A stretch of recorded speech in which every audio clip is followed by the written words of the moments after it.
Chacham, mes chers amis, Ségoula dans la Parnassa, le jour de Purim. Il dit déjà le Rav Haïm Palagi dans son Sefer Nefesh HaHaïm qu'il faut pendant tout le mois d'Adar rajouter de la tzedaka et du chesed. Celui qui rajoute de la tzedaka et du chesed, eh bien, il reçoit une bracha extraordinaire pour toute l'année.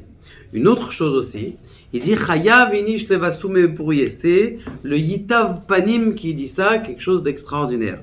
Il dit, Arrête, on sait très bien qu'il est marqué dans nos sages, dans la Megillah Daf Zayin, c'est marqué comme ça Ravcha levasume shachiach.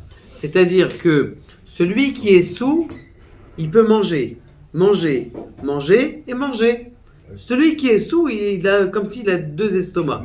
Ravcha levasume shachiach. Ça veut dire que de revach, tu peux le comprendre dans deux choses. Première chose, revach, c'est-à-dire de l'argent. À celui qui est sous, c'est fréquent.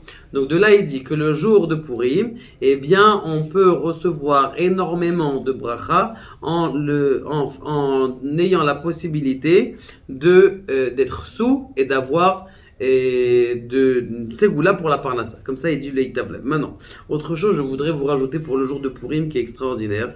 Il dit comme ça. Il dit Nitan leasig. Il n'est pas possible que le jour de Purim, il y a quelque chose qu'on ne peut pas avoir. C'est sûr que quelqu'un qui prie à Purim de toutes ses forces, il n'y a pas quelque chose que tu ne peux pas avoir. Qui est-ce qui dit ça? C'est le Nita'e Yaakov, le Chidushé Harim sur la Torah dans les Nyané Purim. Donc, prenez un temps, le jour de Purim, à étudier, même si quelqu'un n'arrive pas à prendre un temps, alors qu'il lise au moins tout le Sefer Teilim. Il dit au moins pas tout le Sefer Teilim, mais au moins, comment on appelle ça, le Teilim du jour.